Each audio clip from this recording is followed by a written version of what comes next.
Hello everyone, welcome back to my channel guys. So yesterday I gave NICL AO prelims कल शाम को आते आते थोड़ा लेट हो गया था तो मैं वीडियो अपलोड नहीं कर पाई। प्लीज़ कमेंट सेक्शन में बताना आपको इस एग्ज़ाम का लेवल कैसा लगा और कितने आपके अटेम्प्ट्स थे। NIACL असिस्टेंट जितना इजी एग्ज़ाम मुझे ये एग्ज़ाम नहीं लगा। NICL और NIACL कितना प्रोनाउंसिएशन सेम है ना। सो NICL असिस्टेंट बहुत इजी एग्ज़ाम था, ये इतना इजी नहीं था, मतलब it was like PO prelims exam. PO prelims exam से थोड़ा सा इजी लगा लो, बाकी उसके जैसा ही एग्ज़ाम लगा मुझे। इंग्लिश की बात करती हूँ। सबसे पहले इंग्लिश में रीडिंग कॉम्प्रिहेंशन आई हुई थी। पैराजम्बल का आंसर था CBEDFA जो मैंने मार्क करा है। आपने जो भी मार्क करा है प्लीज़ कमेंट सेक्शन में बताना। मैं ऐसा नहीं बोल रही हूँ मेरा तो 100% करेक्ट है, मैंने सिर्फ आपको बताया कि मैंने क्या मार्क करा है। देन एरर्स के क्वेश्चन थे। एरर के क्वेश्चंस ना इजी थे, बट एक क्वेश्चन ऐसा था जहाँ पे मुझे टाइम लग रहा था, तो वो मैंने सोचा मैं लास्ट में आकर करूँगी, अभी के लिए मैं इसे स्किप कर देती हूँ। और लास्ट में मुझे टाइम ही नहीं मिला, वो सबमिट हो गया। लास्ट में मैं देख रही हूँ कि यहाँ पर मैंने 2 क्वेश्चंस नहीं करे हैं। बाकी English was easy, very doable, आप आराम से कर सकते थे। मैं आराम से 30 कर सकती थी, बट यहाँ पर 2 क्वेश्चंस नहीं हुए। एक एरर क्वेश्चन में मुझे कुछ थोड़ा सा डाउट भी लग रहा था। मैंने सोचा था लास्ट में आकर इसे करूँगी, बट वो टाइम ही नहीं मिला। मैं पैराजम्बल इतने आराम से कर रही थी बैठ के, मुझे लगा सारे क्वेश्चन हो गए, ध्यान ही नहीं दिया मैंने। जब मैं लास्ट में पैराजम्बल कर रही हूँ ना, तो मेरे माइंड में ये था कि अब मैंने सारे क्वेश्चन कर लिए, बैठ के आराम से पैराजम्बल करती हूँ, और वो 2 क्वेश्चन रह गए। ठीक है, कोई बात नहीं, मैंने 28 अटेम्प्ट्स करे इंग्लिश में, एंड आई होप कि सारे क्वेश्चन ठीक होंगे। मैं नेगेटिव इंग्लिश में ज़्यादा करती नहीं हूँ।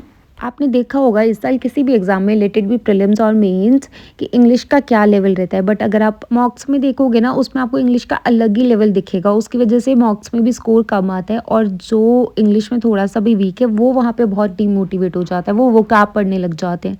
तो वो क्या पढ़ने की, ये सब पढ़ने की ज़रूरत नहीं होती। इंग्लिश आप एग्जैक्ट एग्ज़ाम लेवल प्रैक्टिस करो, वो आपका कॉन्फिडेंस भी बूस्ट करेगा, और जो एग्ज़ाम में आता है उसी लेवल की इंग्लिश पढ़ो ना। मैंने कभी भी गाइडली वगैरह से इंग्लिश प्रैक्टिस नहीं करी है, क्योंकि वो मुझे बहुत हाई लेवल की लगती है। I always practise English from Smartkida. आप वहाँ से टॉपिक टेस्ट लगा लो RC के डेली बेसिस पर, एरर क्वेश्चंस के, या फिर सेक्शनल्स आप प्रैक्टिस कर सकते हो।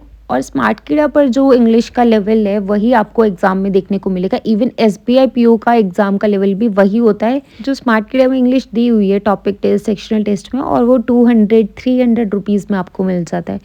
अगर आप इस साल प्रिपरेशन करने वाले हो बैंकिंग एग्जाम में, तो इंग्लिश के लिए आपको स्मार्टकिडा ही यूज़ करना है। I will drop the link in the description box. अगर आप इंटरेस्टेड हो, उनका एक बार फ्री वाला लगा के देख लेना, आपको आइडिया मिल जाएगा। Next coming to reasoning. Reasoning में गाइज एक वर्ड फॉर्मेशन का क्वेश्चन था, जिसमें मैंने वर्ड फॉर्म करा था सॉफ्ट, और वहाँ पर पूछा हुआ था कि थर्ड लेटर कौन सा है फ्रॉम लेफ्ट हैंड, तो वो था लेटर F जो मैंने मार्क करा है। आप बताना कितने वर्ड्स फॉर्म हुए थे आपके कमेंट सेक्शन में। नेक्स्ट क्वेश्चन था वो फॉरवर्ड बैकवर्ड डायरेक्शन में जो पेयर्स बनाने होते, तो उसका आंसर 2 था मेरा। ब्लड रिलेशन गाइज बहुत ट्रिकी था।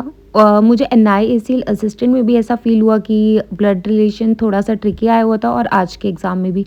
तो मैंने ना आज तो ये सोच लिया है कि ब्लड रिलेशन तो कभी भी स्टार्टिंग में या मिड में भी पिक करना ही नहीं है, उसको देखते ही स्किप कर दो। अगर ऐसा भी लग रहा है ना देखकर कि ये तो बन जाएगा, ईजी लग रहा है, तब भी मत उठाओ उसे।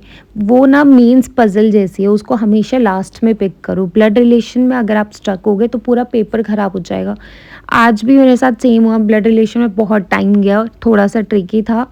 उसके बाद मैंने उसे स्किप करा। देन मैंने पजल्स जाके करी, ऑड वन आउट के क्वेश्चंस आए हुए थे, सिलॉजिज्म, कोडिंग, ये सारे क्वेश्चंस मैंने करे, और लास्ट में मैंने ब्लड रिलेशन का क्वेश्चन करा।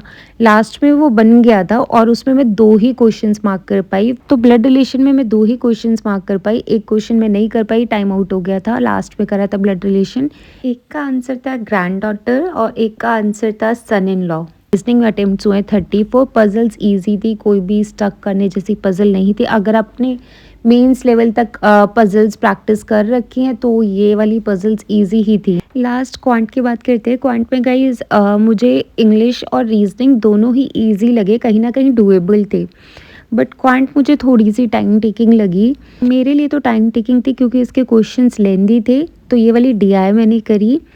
उसके बाद इसमें शायद 4 क्वेश्चंस थे। Then next quadratic equation, approximation, ये स्पीड मैथ्स के क्वेश्चंस बहुत इजी थे, इजीली बहुत कम टाइम में हो रहे थे, और इसमें शायद 12-13 क्वेश्चंस थे, ये सारे मैंने कर लिए थे। टेबुलर DI के क्वेश्चंस थे। ईज़ी थे, ये शायद फ़िक्शनल बेस्ड कुछ फ़िक्शनल, नॉन फ़िक्शनल ऐसे डाटा दिया हुआ था, वो मैं करके आई हूँ और अरिथमेटिक के क्वेश्चंस थे।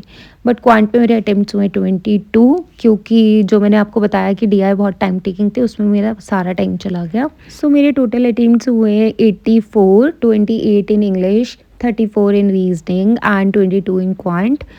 सो आई डोंट नो और सबका एग्ज़ाम कैसे गया है, मैंने नहीं देखा है अभी किसी का भी एनालिसिस। आप प्लीज़ कमेंट सेक्शन में बताना हाउ वाज़ योर एग्ज़ाम।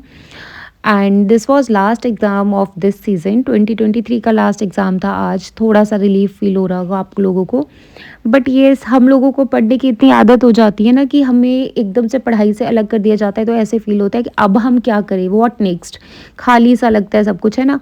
और देखना हमेशा ऐसा होता है जब हम पढ़ने बैठ रहे होते हैं ना, तब हमें सारी चीज़ों का मन करता है, यार थोड़ा सा टाइम मिल जाता, हम मूवी देख लेते, ये कर लेते, ये कर लेते। लेकिन अब जब हमें टाइम मिल गया है ना, तो हमें ऐसा लगेगा यार टाइम पास ही नहीं हो रहा, हम पढ़ ही लेते हैं बैठकर।